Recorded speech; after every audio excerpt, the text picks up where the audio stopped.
Hello, everybody. Welcome back to the channel. I'm excited today because I'm talking about one of my favorite topics, and it's my favorite time of year. It's the getting back to school time. It's time to really take all the rest and recuperation from the summer and dive into the fall head over heels or head first, whatever you want to think about. But today's going to be a little bit of a more in-depth video talking about what my goals are, how you can kind of set your goals for this upcoming school year, and kind of what I do with my students, and how important it is to set goals in different areas, including trombone playing, being creative, your personal life, and a lot more. So stay tuned. We're going to get to all that in just a minute. So it's a new school year. It's time to plan for the semester. It's time to plan for next semester and maybe even into the years ahead. And I know sometimes people don't like to plan, but like I always like to say, failing to plan is planning to fail. I know I'm stealing that from somebody, but it's really actually important to think about what we're going to work on the trombone, what we're going to work on in our musical development, what we're going to work on professionally, to try and actually get some stuff done, because it usually happens that we have all these big goals and all these ambitions, but then when it comes down to it, we try to do too much all at once and nothing happens. So you have to kind of spread yourself out and kind of look at the months ahead. So the short answer to kind of how to do this is that you need to use each month as kind of its own separate little chunk, and then you can plan something important for each month, because you can only really do one big thing at a time in each area of your life, and it's really hard to dive into all the areas all at the same time. So you can't do everything at once. You have to be systematized in the way that you approach everything. So today I'm going to give you a rundown of what I think about, kind of what goals I'm setting for the next school year, and how exactly I plan to succeed at hitting those goals. So you're going to find out exactly kind of what I'm working on, both on music, in and outside of music, for sure. So what I like to think about, and I'll give you a sneak preview of what I'm going to show you more in depth in just a minute here, but what I like to use is a workbook to plan this out, but you can just use a piece of paper if you want. This is what I use with my students, and this is what we look at, and I give them about goals. And if you aim at nothing, you'll hit it every time. It's really important to think about and think ahead and plan out what you're going to be working on. When we talk about kind of what makes a good goal, obviously it's making sure to make it specific, measurable, and to provide yourself some stepping stones of how you're going to get there. So a plan to get there is really, really essential. And of course, here's this Ben Franklin quote that I already mentioned earlier. So what I like to do is kind of break down into categories, personal, professional, and musical, and even more than that. I'm thinking about personal as in like my personal life, and then there's also like my trombone playing life. There's my creative life as a composer and creator, and then there's of course my business. If you didn't know, I also have a record label and artist services company, consulting company called Outside in Music, and we do a lot of different things for artists in terms of helping them with their music and all that sort of stuff. And so I have goals for all of those. And if I don't plan it out, all of a sudden it just becomes chaos and nothing gets done. And everyone is sad, including me, about all of that. So I like to use this workbook to kind of break it down. So I'm going to show you kind of the key page here of the workbook, which is identifying for each part of your life maybe 3 things. So here I go to share that. So I like to call it the big 3. And if you've taken my goal setting course, which you can find the link to down in the comments, I don't want to use this as a sales presentation about the goals course, but if you're interested to dive deeper, you can find the link down there. The big 3. So the big 3 are, what are the 3 things you need to get done that'll make you feel like you're successful this year? So maybe that's per semester, maybe that's per school year, or you could even dive into it more deeply. So you're going to kind of then be able to define how you measure the success for each one, and then you're going to say, what are the action steps you can take towards each one? You can go even more detailed than that, but then from there, what you're going to end up doing is prioritizing the activities in each month that are going to allow you to hit your goals. Obviously, I need to update this to 2024, but you can see that I use this a lot, and I've been using it for a long time. So it's important to think about these things, I think, in 1 month chunks, because when you think about it in 1 month chunks, you really realize that there's not as much time as you think. When we think, oh, there's 365 days, I can get this done, or a whole year, I have so much time to get this done, we don't always have the level of non-procrastination. I know that's a double negative, but we don't have the assertiveness to go and make things happen and get things done. So I really think it's important to do that. So, I'm not just making this stuff up. I do it myself, and I probably even go more in depth as to what I'm doing than what's here on this workbook. But like I said, I talk about the goals in these different ways. So I'm going to talk about some goals today that I'm setting personally for my personal life. I'm going to talk about my professional life as a trombonist and what it looks like musically as well. So I always like to, use this slide for my students. Like, what can I do right now to reach those goals? Because if you set things in motion, it's a lot harder to stop than if you don't ever start anything in motion. So with each goal that I'm thinking of, I'll tell you what I did when I set the goal to kind of get in motion and all of that stuff. So like I said, if you want more access to this and the whole goal setting program, which has a bunch of videos where I dive into each and every page of the workbook, you can grab the goal setting course or book down below. But otherwise, I just want to kind of talk about it because it's the beginning of the school year and it's really important. And I want to share what I've been doing and give you an update on kind of what I'm working on. And I'd love to hear from you all in the comments below about what you're working on, and kind of if you have any suggestions of things that would be helpful for me to talk about here on the channel, that would be useful. You can go ahead and do that. While I'm talking about that, this is brand new for me, but I just launched the channel memberships here on the channel. I'm working on expanding what is the offering for that. But if you love this channel and enjoy the occasional trombone video or the trade along videos or these videos about kind of topics and lectures, I would love to have you as a member in the channel. It really helps to be able to continue to make these videos and continue to prioritize making as much content as I can for YouTube and of course all the other platforms. But this is the main one to get the most information, because 15 seconds on TikTok is not going to get you a very good trombone lesson. So that's why we're here on YouTube, and I focus my energy on YouTube and this more kind of long form type of media rather than our 15-second TikToks, which can be fun. I'm not trying to say it's not fun, but we can dive deep here. So anyway, thanks for that. And so I want to talk to you what I'm doing. Maybe it'll inspire you. So I'm going to tell you about my personal goals, professional goals, creative goals for me and for my business. So for me, let's talk about practicing and my practicing goals. So with so many things going on and being a professor and having students and everything, I think it's important to share that I still practice and I still have practicing goals and things that I want to learn and I want to get better at. So I am practicing a couple of things right now. One of them I also assigned to my students that's this semester, and that's to really master all the things you are in 12 keys. Seems simple, right? But for some reason that cycle is really difficult. So this semester, we're all going to work on that together. All the things you are in 12 keys. I've been working on it over the summer, and I'm going to continue to want to get really comfortable with it, because I think there's not the idea that you have to play every tune in 12 keys. Of course, if you can, that's really great. And moving towards that and being able to just do it in your head or do it by numbers is a great system to use. But I think sometimes we spend too much time we spend too much time doing things that don't translate widely. So what I like to do is find tunes that really hit a lot of patterns in music. So like there's so many patterns, so many 2/5s, key center changes in all the things you are that I think it applies to a wide variety of music. Same thing with a Cherokee. I think that's a good one. Of course, blues. You can figure out the 1, 4, and 5 chords in a key in a 2/5-1, and of course then maybe 6. Maybe then you want to do rhythm changes. So I try to identify the tunes that will get you 80% of the way, 20% of the tunes that will get you 80% of the way. What is that called? Pareto's principle, I believe, about getting 80% of the way with 20% of the tunes. And then you can kind of use that to help guide you through the rest.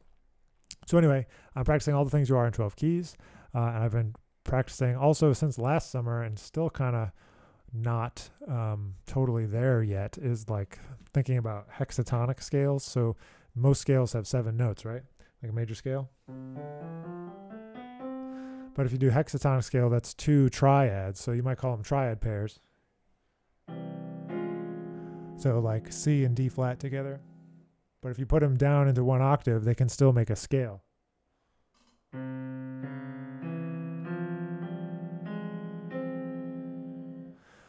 This is something I've been thinking about since I started writing the Cast of Characters record that came out in 2020. Different types of hexatonic scales and how to make those and how to use those in improvisation, because sometimes you can get some wild like sounds like that with C and D flat together. I like that one. I like whole steps, half steps, whole steps. All those are good. And then I've been trying to kind of experiment with other ones and kind of make some resources around that. And then I'm still practicing this thing that's super hard to do on trombone, which is tritone pairs.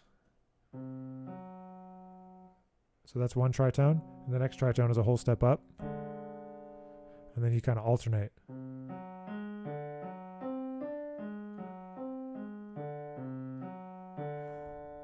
So I've been practicing that for a couple of years. It's really hard to execute fast, and so I'm working on that.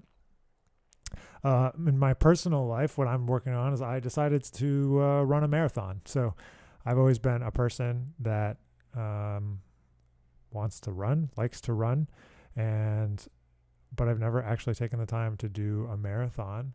And I want to share with you how I plan for something like that. And I think sometimes people don't realize that you have to plan all of these things, and just a little bit of work goes a long way. So if I put in marathon, I can pull up my training plan. And you see what I'm doing here. So let's go back to share our screen. And then get the other app here. Secondary display. There we go. So now you can see it.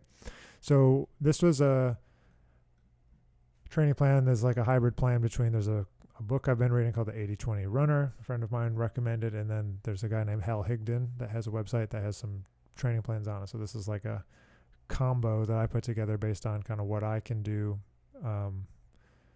in my schedule. So we've got cross training and runs all through that kind of build up from a couple weeks ago up until the race. So the race is on 12/15.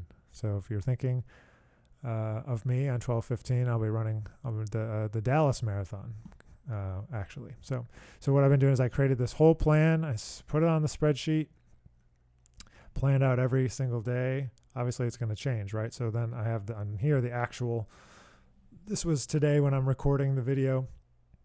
This is what I did this morning, some interval runs, but marking it off 1 day at a time, adding notes if I need to, and, creating checkpoints along the way. I'm doing a 15K race in the middle, and then we have the marathon at the end. So nothing happens without a plan. You could just wing it, but especially with big goals like this, trying to tackle something like a marathon, you have to have a plan. So if you think, you would, if you wouldn't approach a marathon or a triathlon or an Ironman with a plan, like you need to do the same thing with your music and your practice.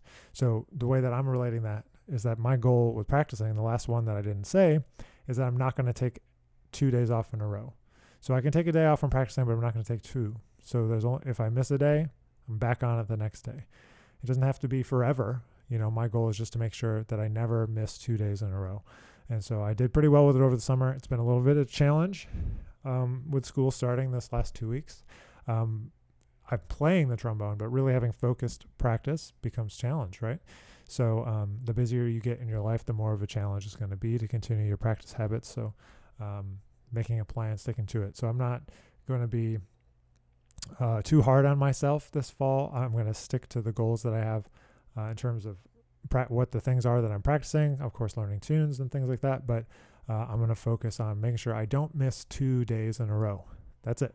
And it's simple. So how do you measure success with something like that? Did I follow through? Did I hit every other day or like most days and never get 2 days in a row where I don't play my trombone?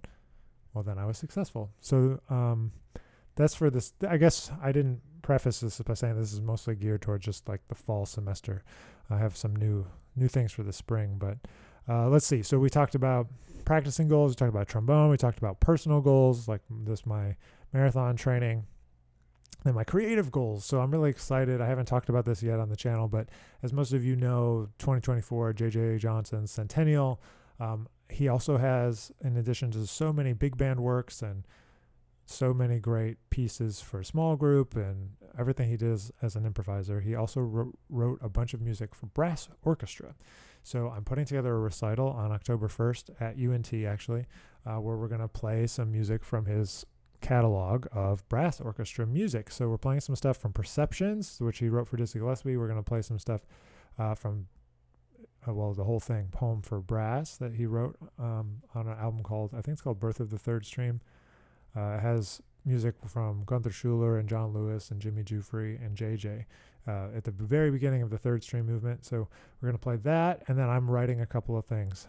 So that's my big creative project for the fall. It's happening on October 1st. So I got about not as long as I would like to finish those pieces and get them ready. But that's what I'm doing.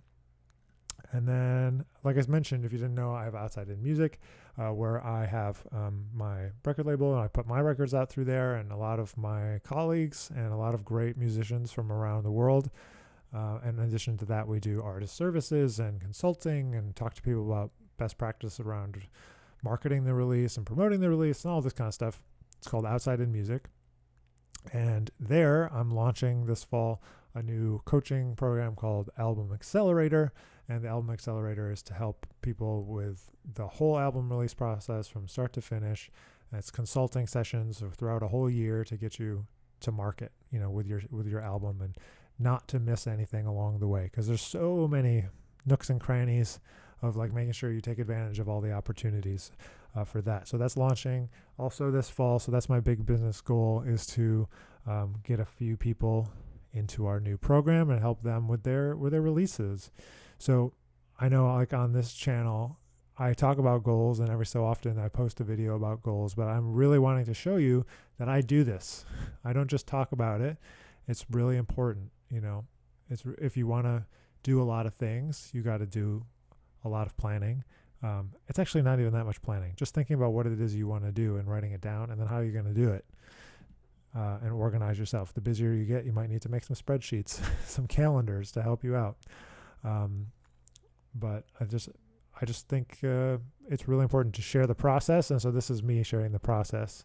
I forgot one other mouthpiece. Trombone business goal is I'm working on a mouthpiece collaboration, and so there's some new stuff in the works there. Nothing I can share just yet, but working on that as well. And that's one other business goal. So this is what I'm saying. Sharing with others your goals can be helpful. I know that there are differing schools of thought about whether you should share your goals or not share your goals, because it may or may not be helpful to you. So I don't know that you need to share them with everybody, but I want to be transparent and to show you that I do this too, and that's why I'm talking to you through it today. So as you do this, I have written here to talk about, what should your goals be? Well, there's no should, right? It's just kind of, what do you need? What do you want out of your practice, out of your, if you're in school, out of your schoolwork, if you're a professional, out of your career and life, like what are the things that you want, and what's the next step to get there? Because we often know what the end goal is, like the big goal, but we don't have all the steps in between. And we just, why didn't I hit that big goal? Well, it's because you didn't do all the steps. Why didn't you do the steps? Because you never thought about what they were, perhaps. And you didn't want to do all the little work that added up to that big goal. So, it might seem like a big mountain, but it's just one day at a time. You just got to keep on chipping away. You got to break them down into manageable chunks. That's what I was talking about. You got to create stepping stones along the way. So when we have this kind of big three, what I have my students do is we take down and we create an action plan. So I'm going to switch back over. So here's the action plan. The action plan, you list and kind of out just anything you can do that's going to help you get there. And that's going to help you create a plan to assign to our boxes in the month-to-month plan here. All the items from the action plan gets put into these boxes on month to month, right? So once you've got your steps, then you got to put one step at a time in each month, or two steps at a time in each month. and then use, what I also do is kind of have monthly and weekly and daily sheets that I can use to really, create to-do lists that will help me each and every week. I know probably most of you are like, wow, this guy is just like super overkill with all of this, but it's all good. You don't have to do this, but I just thought I would go through what I do because it's an exciting time of year. Some people don't like New Year's, and you're not a New Year's goal person, but I try to check in on my goals once a quarter. So that would be the next quarter would be, I guess, October 1. So, but sometimes September feels like the beginning of the fall semester, and December kind of feels like a lost month because of all the busyness of the holiday season. So I kind of usually think of September as the last quarter, even though it's not correct. But so if you like the workbook, if you want to check it out, you can go down below. You can grab it. I'd love to hear what you think, what you're doing. I would love to hear kind of your goals for the fall, your goals for the spring, your goals for the next year down in the comments. Feel free to leave a message, and I'll get back to as many as I can there. And that's it. So break down your goals into categories. What parts of your life need goals? You need at least personal and professional, if not others. And then you need to think about what you want your life to look like. And then you got to think how you're going to achieve it. So the big goal needs to get broken down. You need to make it measurable, and you need to take action right away. So I hope that this video will help you to take action. And if all of that action is to go and get the workbook, or to get the course, or to sit down with a pen and paper and like write some stuff down about your goals, or even just to sit around and brainstorm, I highly recommend it. So thanks for watching. As always, if you want to support the channel, please go ahead and enroll in the membership. You can find all the information down below. And so glad you're here. So thanks for watching. I'll catch you in the next one.